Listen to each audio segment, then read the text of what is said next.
Hey VC, you love these box set videos. This is number 3 in the trilogy. I promised. I didn't think I was going to do number 3 so soon, but what the heck, get them over with so I can jump back into vinyl. This is a box set overview from the compact disc world format, not including jazz or Beatles, which maybe I'll save those for a future date. In the background, you will hear music from Aaron Copland. This is El Salon Mexico, Rodeo, and Billy the Kid and Appalachian Spring, high performance. Aaron Copland, a little rock crossover, bit of trivia. Warren Zevon, who's, as you know, is one of my favorite, I've done a video here of his work, was very influenced by Aaron Copland. If you have listened to his records and hear the orchestration and the arrangements, those were done by Warren Zevon. Warren Zevon is a piano player, but he composes the orchestration on his albums, and there's certain interludes, especially there's a section on Bad Luck Streak in Dancing School with these classical short interludes, and they're very Copland-esque. He actually was influenced, met Aaron Copland back in the day, which is, you wouldn't in a million years make that connection if you didn't know it. And Warren Zevon was I'm getting off track here, but Warren Zevon is a piano player that before he went solo, did his solo years, was the orchestra band leader, excuse me, on the road with the Everly Brothers. So, a little trivia there to start out the day. I've read a lot of great responses on the first 2 of these videos, box sets. One person, was it winemaster, wine leader? Hey, are you wine in the wine country? I have to look and see where you are, because I used to live in the Bay Area and used to go out in the wine country a lot. Plus, one of my photographers, who I represent, has done tons of wine books and food cookbooks, all of Thomas Keller's cookbooks, things like that. But that's jumping around. But anyway, he asked me, when does Mazzy sleep? I guess because I do all these videos. Well, as I've said before, I'm self-employed, so I work at home. I do travel quite a bit, maybe an average of once a month, but obviously when I'm on the road, I don't do these videos, or very rarely do I. But so I get up in the morning, have my coffee. I'm a one-take person, VC member, so I just grab what I want. I think about concepts, grab what I want, push, record, and go for it. Improvised. Melinda also, Murphy asked, how do I know all this stuff? A couple of people asked that. Well, there's a lot of you out there that know a lot more than I do, but I know what I know. We all know what we know. It's kind of like someone who's into baseball that knows all the stats of teams and who played for what team. You just do it. I worked in record stores as part of it, but that was way back in the 70s. But as a kid, growing up, you know, my buddies and I were just talking. I had a whole group of friends here recently, and we can remember details about 30, 40, almost 50 years ago, like what we did that afternoon, things we did together. And I can't friggin' remember 2 weeks ago what I ate for breakfast, or a month and a half ago that I did something. It just happened, just kind of like that on a Macintosh computer where the little ball goes rolling around, freezing. Anyway, I'm doing this style of box set. In a way, they're called, I don't know if they're called long boxes, because that's what CDs originally came in, but the Virgo in me loves all these sort of series of things. The last 2 videos I did were different formats when an artist and a package designer makes amazing different designs, like that brain in the box. Come on, how crazy is that? And a lot of those are really wonderful just in terms of artistic packaging, but where the fuck do you put them? So these are good because you can put them in a row. Okay, these are gonna be somewhat in alphabetical order. Most of them are not complete discography overviews by the artist, but just sort of pick and choose, greatest hits, alternate takes, outtakes, but I'll try to go fairly quickly, but you know, Mazzy pontificates on things that don't necessarily matter because I add in my stories. I guess that's just my style, right? ABBA. Thank you for the music. I love ABBA. They were uncool to like for some, but my buddies and I in the 70s loved ABBA. And I was fortunate enough to see them live during their only American tour. I think it was 79, I'm thinking. Concord Pavilion in the Bay Area. They were great. They were great. So, ABBA, this is great. An overview of some of their best hits, a few outtakes, a couple live tracks, some French, Swedish, German versions of their songs. On an offshoot of this, and what's great about these box sets, as you know, they all have like great books inside. So great stories and great information about the bands. And I'm sure some of you have these kind of box sets, so enjoy them. But there is a great one that I suggest, I always tell people they should get. It's called Oro, O-R-O, which is Spanish word for gold. So it's ABBA Gold, where all the songs by ABBA are sung in Spanish. Great record. So ABBA, first there. Burt Bacharach, the great composer who with Hal David did tons of wonderful recordings, songs for other artists like Do You Know the Way to San Jose for Diana Warwick, The Look of Love, Dusty Springfield, Wishin' and Hopin', Gene Pitney songs, Diana Warwick, Jackie DeShannon, Rick Nelson, Herb Alford and Tijuana Brass, Casino Royale, the theme to that. And he composed a lot of music, soundtracks, and theme songs. What's New Pussycat that Tom Jones sang. And this is a great overview. The Carpenters, close to me. Fifth Dimension, Living Together, Growing Together, The Stylistics. Burt Bacharach and Elvis Costello, it ends with God Give Me Strength, which is a great collaboration. I think it was used in Austin Powers' film. The Shirelles, the Drifters, early rock and roll, early 60s stuff. But a great overview of his fine career as a piano player, composer, but one of the great American songwriters with Hal David, Burt Bacharach. Mike Bloomfield, great blues player who played with, really kind of came notice as he played with the Paul Butterfield Blues Band. In fact, you need to get the album East to West. He plays, it's like a 10-minute, 9-minute kind of Eastern-Western instrumental jam with a great triumphant trio, 3 guitar solos by Mike Bloomfield and Elvin Bishop, and come on, baby, who's the third one there? Someone's yelling it out at the screen right now. But Mike Bloomfield. He also did work with Al Cooper and Steve Stills on the Super Session album. Had some drug issues. Unfortunately, died way too young. I'm thinking late 30s, early 40s. But great guitar player, played in the Bay Area. I saw him once at Winterland, and I saw him once in a club in San Francisco. And one of the great 60s guitar players. So let's see, East-West, just so I know. It's produced by Paul Rothchild for Elektra Records, who worked with The Doors, but that doesn't say who the 13-minute song. But he also did some porno movies for the Mitchell Brothers in his late career, some soundtracks. But this is great because it also has a DV documentary, Sweet Blues, a film about Michael Bloomfield. But a great guitar player, rock, blues, fusion. There's some early tracks here when he was young. I think it was Audition for Columbia Records. And it's just great stuff. God, stuff with Dylan. Oh, he played on Highway 61 with Al Cooper. I mean, the Bob Dylan connection. I almost forgot that. Mazzy, come on, pay attention. But anyway, Mike Bloomfield, a favorite of mine. Whatever.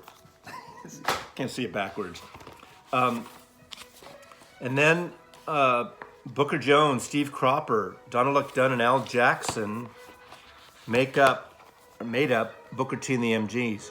Green Onions backed a lot of great bands, worked on a lot of I almost say soundtracks, not soundtracks, but albums by artists for Stax Records. But this is a great overview, mostly instrumental stuff. But Booker T and the MGs, I would say most of these are traditional artists, Not a lot of, nothing avant-garde or off the beat. Those are kind of the artists that, in my opinion, you should have at least one album of all these artists I'm going to show here in your catalog. I know we're all fragmented here with rock and soul and prog and classical and jazz and folk music and everything else. Birds, they're very, excuse me, there are several Birds sets. There is a season. This is a really great overview. Again, as you know, you've seen my Birds, excuse me, you've seen my Birds video. They're my top 3 favorite bands. But this is good because it pretty much has all their incarnations from their Miss Memory Man, Turn, Turn, Turn, pretty much the inventors of folk rock, to their country, Sweetheart of the Rodeo, their early folk psych country stuff, psych country, to their later years, and some outtakes, alternate versions. The Birds, There Is a Season. Joe Cocker. Playing a lot of Joe Cocker recently because of, he exploded on Woodstock, and now we're about to, this month actually, like next week, 50 years of Woodstock. Great review of him, goes from Little Help from My Friends, the first 2 A&M albums, through Woodstock, through his more, middle of the road stuff a little bit, where he got a little schmaltzy, but still great. God. I mean, probably one of the best interpreters of other people's music. I mean, with a little help from my friends, who would have thought that anyone could cover that probably better than the Beatles, right? His version is almost definitive.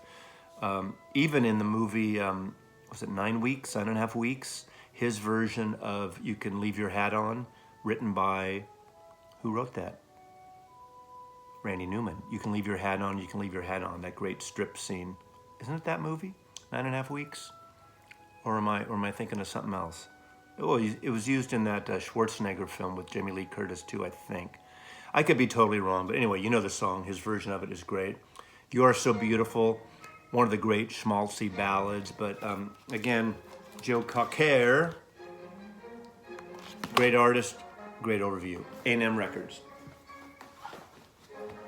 Sam Cooke, a man in his music. The great voice, probably one of the greatest soul singers of the 60s, one of the greatest soul singers ever. The man who invented soul. Great overview. You Send Me, Summertime. Oh, God.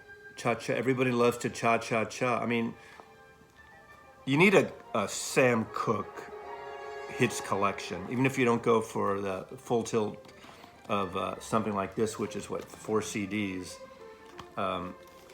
Sam Cooke is an amazing artist, right? Tragic ending. Wasn't he shot in a hotel room? Unusual circumstances. Sam Cooke. You need Sam Cooke. Cream. They lasted 18 months.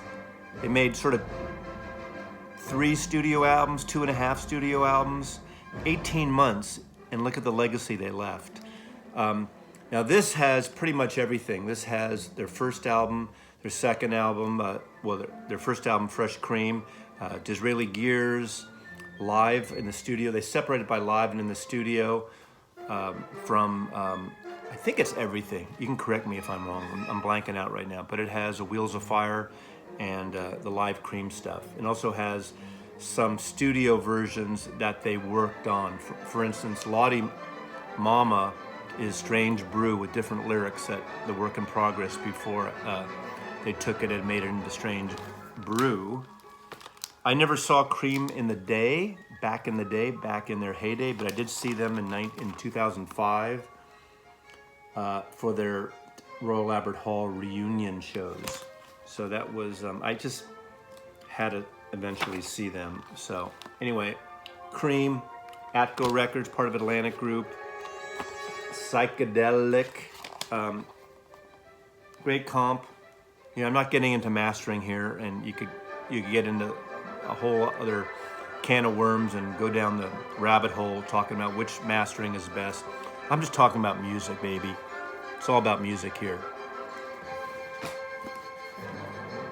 Flashback, Electric Light Orchestra. Saw them twice. I saw them at Winterland in San Francisco with, I think it was with Little Feat on a bill. And then I saw them at the Oakland Coliseum. Jethro Tull opened up. This is a great overview. Again, it's not a full catalog. There are outtakes and demos. Even has, I believe this has the version with Jeff Lynne singing Xanadu. Remember Xanadu, Olivia Newton-John, that roller skating movie with Gene Kelly's in it, right? But ELO, I'm a fan. My favorite album of theirs is El Dorado. I think that's the perfect hybrid of the band before they got even so commercial. And of course, I don't mind their commercial. They became one of the most commercial bands. But Jeff Lynne, all the power to him. He kind of resurrected George Harrison's solo career with Cloud 9. Obviously, a big part of the Traveling Wilburys. He's on tour right now with Danny Harrison, George's son, opening their road show. I didn't see this tour. I think I've had enough. But I love ELO. And the whole concept of ELO, they were an offshoot of the band The Move, and with Roy Wood and Jeff Lynne. And I know a lot of you people know this, but there's people out there that don't. The Move morphed into Electric Light Orchestra, and the whole concept of the band was basically going from where the Beatles left off with Strawberry Fields and I'm the Walrus, merging cellos and strings with rock and roll. That was sort of the blueprint of ELO. Very Beatlish, right? The Long Road Home, the Hollies. Alan Clark and Graham Nash, and then on and on and on.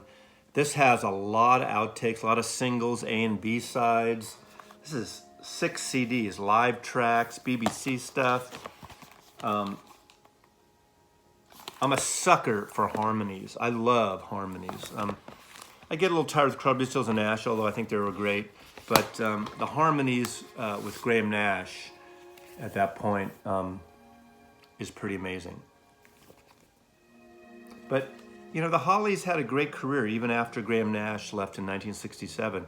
He left because he wanted, he heard the writing on the wall, like things like Sgt. Pepper, and I think the rest of the group, especially Alan Clark at the time, not to diss him, wanted to continue with these great pop records. And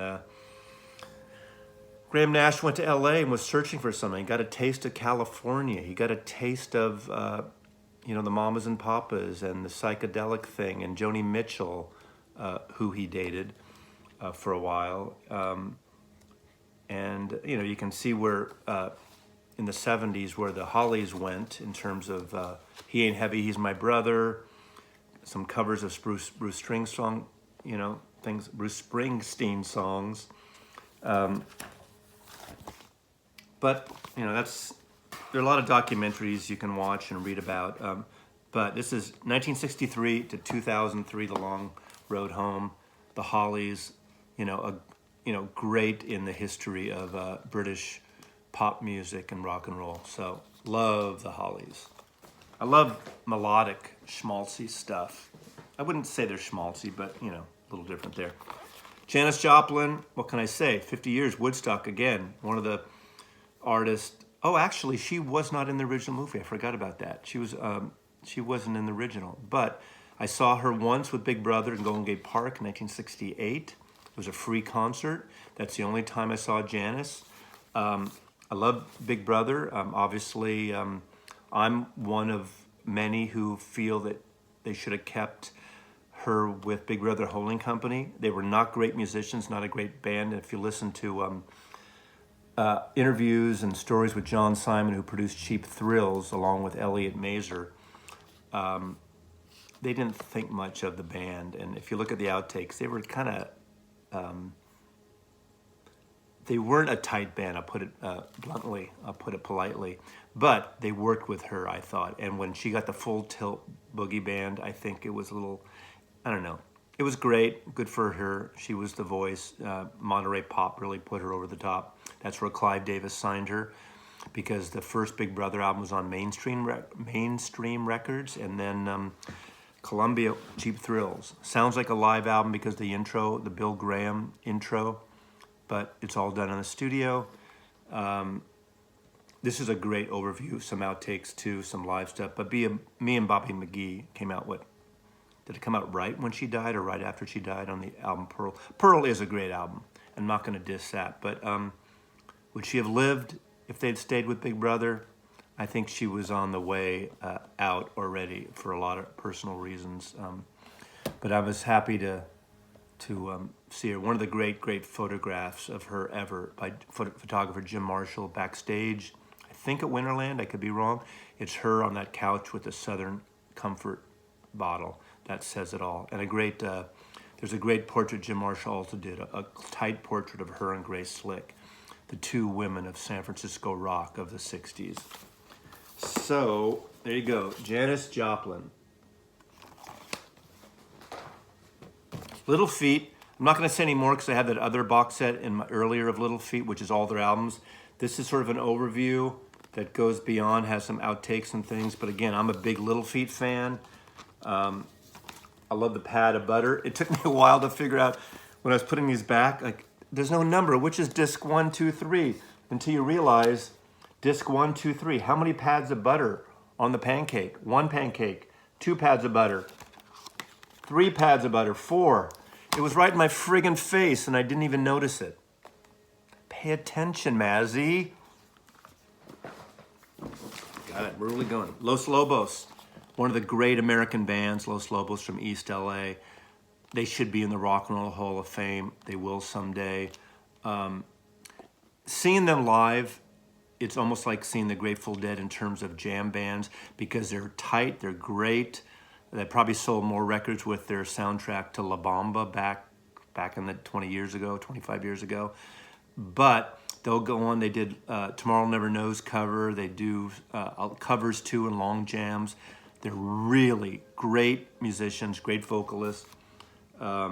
They worked on Paul Simon's Graceland soundtrack, which apparently Paul Simon didn't give them a lot of credit for, and there's some debacle about that story I won't get into. But 4 discs of, I hate when these things come unglued though, right? You know, you got to get the glue stick out, baby. Glue stick repair. But again, another great book. East LA, there's some wonderful Spanish music. They have a whole 1 or 2 records all in Spanish, and they're amongst my favorites. So Latino rock and roll at its best. They came out of the whole LA Slash Records thing in the late 70s. But this is one of my favorite of all these box sets. It's a great overview, it's a great listen. So if you don't have Los Lobos, you need some Los Lobos. There is a Rhino 2 record set, I believe, that you can get as an overview. But Los Lobos, amongst my favorite. Great band, great musicians. Niccolo, power pop for now people. Started out in Brinsley Schwartz in the pub rock scene of Britain with Dave Edmonds, some Martin Barr, I'm thinking. Anyway, he produced the first few Elvis Costello records on Stiff Records, power pop music. My favorite story of Niccolo, heard him on a radio show in America on PBS with Fresh Air with Terry Gross, maybe 10, 15 years ago. And they were asking something. One of his favorite, strangest moments was he got his mail one day, and he opened the mail, and there was a royalty check. And you know, artists get royalty checks, especially then more than now, unfortunately. And you get it from BMI, ASCAP, for record sales, radio play, etc. He opens up, and the check's for about $1 million. $1 million, more than he's ever made as a recording artist. And he almost had no idea where that came from. Well, he wrote the song, What's So Funny About Love, Peace, and Understanding, that Elvis Costello performed.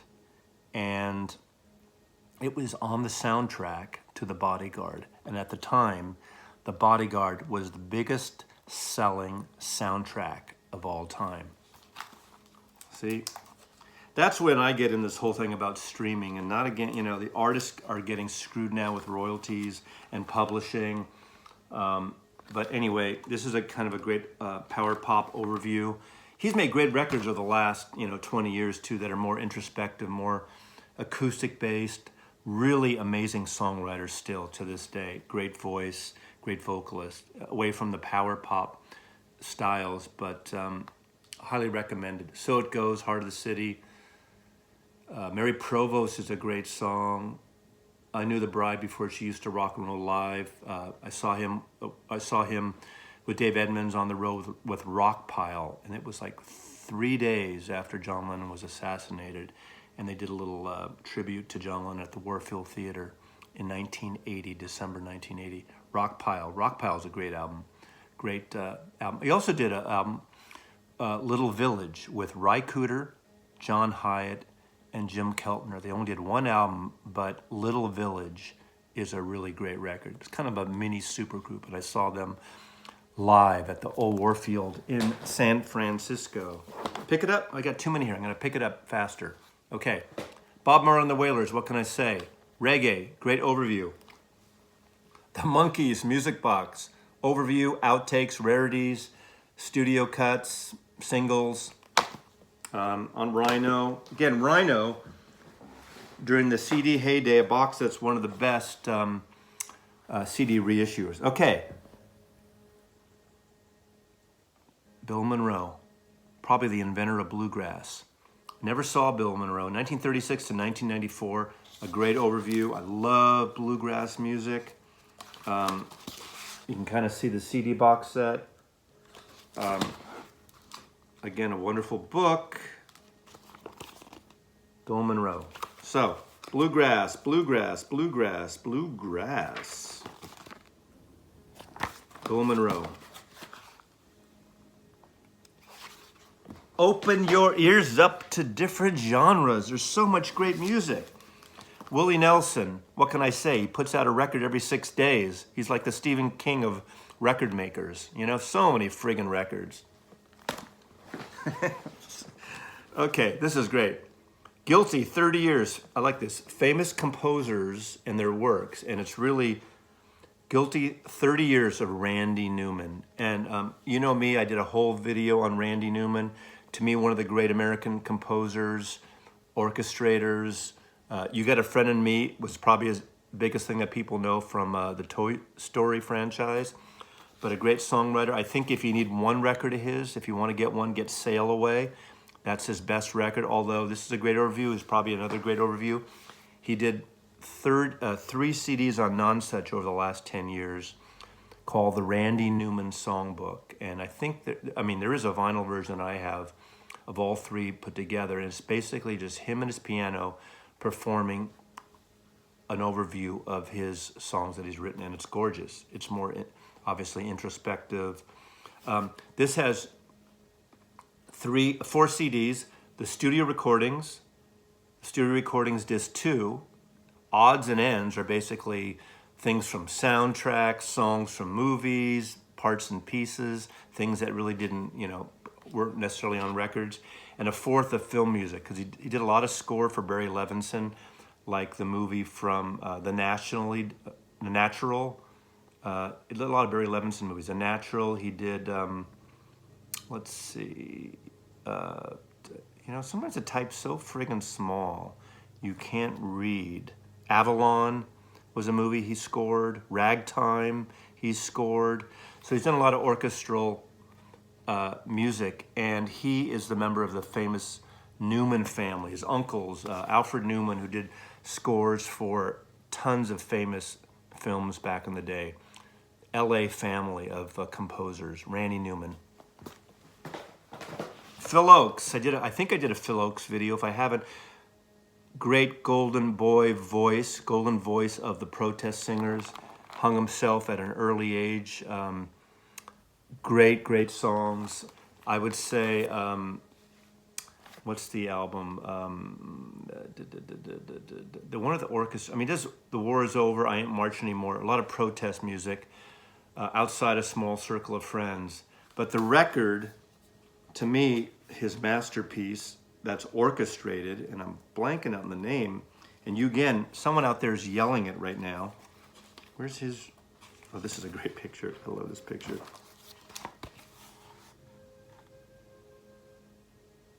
God, what's come on, Maslov. See, this is where improvising usually trips up. When you start, here we go, where you start tripping over. Pleasures for the Harbor. That's the perfect album. That's the wonderful album. That's the album to get. It's stunningly beautiful, emotional, beautiful. And my record, my CD is skipping. So fuck compact discs. Excuse me. You probably can't even hear it.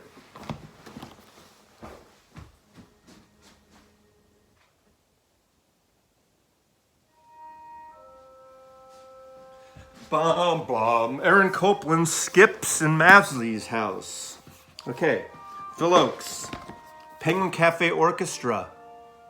Almost like soundtracky, folky, jazzy. That's not even a good description. It's hard to describe the Penguin Cafe Orchestra, but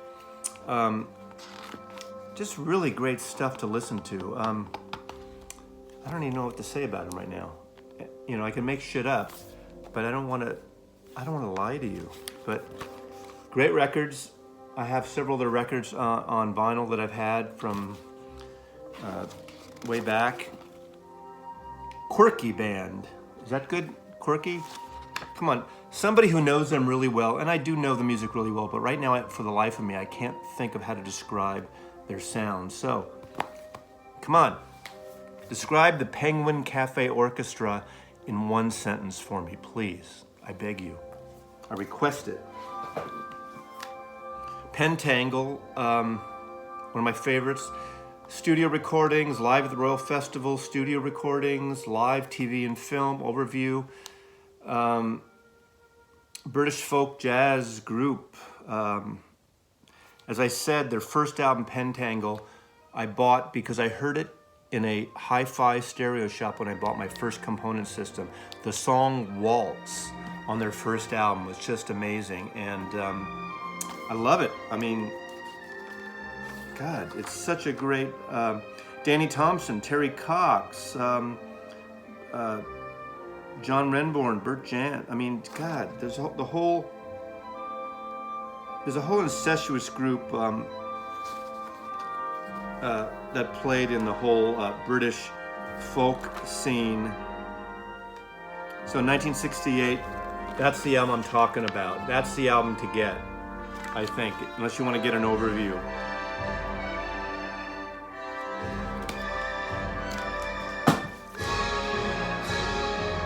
Peter, Paul, and Mary, Puff the Magic Dragon. I love them. They made great records. The records on Warner Brothers in the 60s are amazingly produced and recorded records. So if you want just great acoustic, great vocals in terms of an audio fidelity thing, the early Warner Brothers versions of Peter, Paul, and Mary. I love them. No laughing. They're great. Suck it up. Elvis Platinum. I got so much Elvis coming out my... Anyway, Elvis Presley, a good overview. The Police, you know, the complete... This is all their albums. The Police, what can I say? I saw them on their first tour with Roxanne, pretty much, at a place called in Oakland, a mid-size hall.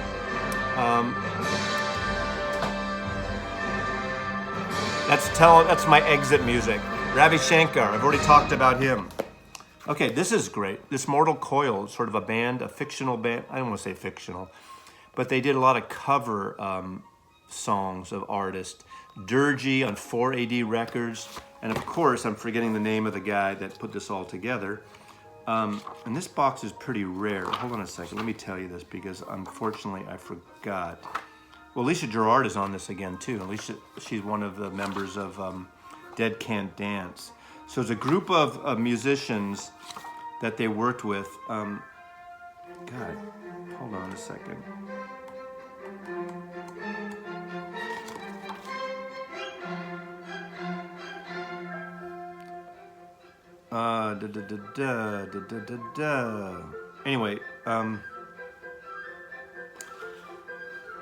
Anyway, what's great about this is they did several albums. I think they were just reissued last year. I don't have any of their albums on vinyl, but this Mortal Coil, the design for 4AD was a designer named Vaughn Oliver, and these are all put together with different musicians on different tracks, so they weren't an actual working, traveling band.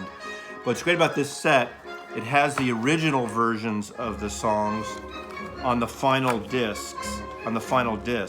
So it has Emmylou Harris, Spirit, Gene Clark, Chris Bell, The Byrds, Pearls Before Swine, Tim Buckley, the Talking Heads, basically Gene Clark, Big Star again, Roy Harper. Those are the original versions of all the songs that they cover in their career on this album or on these records. And John Fryer did a lot of the programming. Really cool set, if you can find it. I think it was reissued, so you might find some of those areas, those LPs now. Moody, dirgy, folky, ethereal. Great stuff. Bob Wills, country swing, cowboy country swing. Bob Wills and his Texas Playboys. Love this stuff. XTC, I have every XTC, I love XTC. This is called Coat of Many Cupboards, which is outtakes, alternate versions, demos. Colin Moulding, Andy Partridge. God, what's his name? I'm blanking on their names right now, but the others. But anyway, you get the idea. XTC, I love XTC. The Zombies has the singles. It has In the Studio.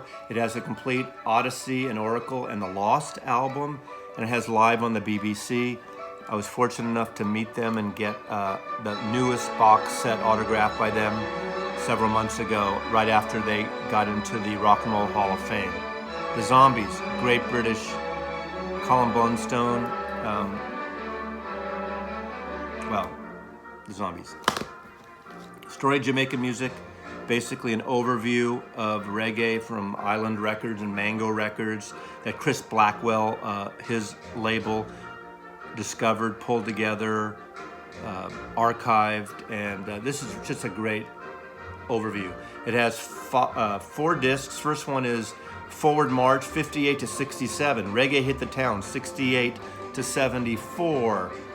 Natty Sings the Hits, 75 to 81. And Dance Hall, 82 to 93. Has Justice Hines, the Scatolites, Kenny Booth, the Jamaicans, Desmond Decker, obviously Toots and the Maytals, Ethiopian, Max Romeo, Jimmy Cliff, Bob Marley, obviously the Wailers, on and on and on, Wailing Souls, Junior, Yellow Man. I mean, any of the big, Shaggy, any of the big reggae artists and important reggae artists of the late 60s and 70s are on this collection, and it's a really fine collection. And I'm going to end with one artist and 3 packages. Frank Sinatra. The early crooner Columbia years. The classic Capitol Tower, Capitol Records years with the songbook series. And, this is probably classic Sinatra if you're going to have one of them, that anything you'd want. And lastly, the Reprise collection, and it's Reprise, not Reprise. This was the label, the custom label that Warner Brothers created for Frank Sinatra when he left Capitol, moved to Warner Brothers. Reprise Records. And it actually has his biggest hits like Something Stupid and with his daughter, and Funny, sold more on Reprise than Capitol, but Capitol Records. So this is the end of my initial box set. I think I went longer, but you know, enjoy it. Mazzy loves you. Mazzy loves box sets, and thanks VC for watching, and please comment, and I'll see you on the other side. I'll see you on the turntable upstairs next time.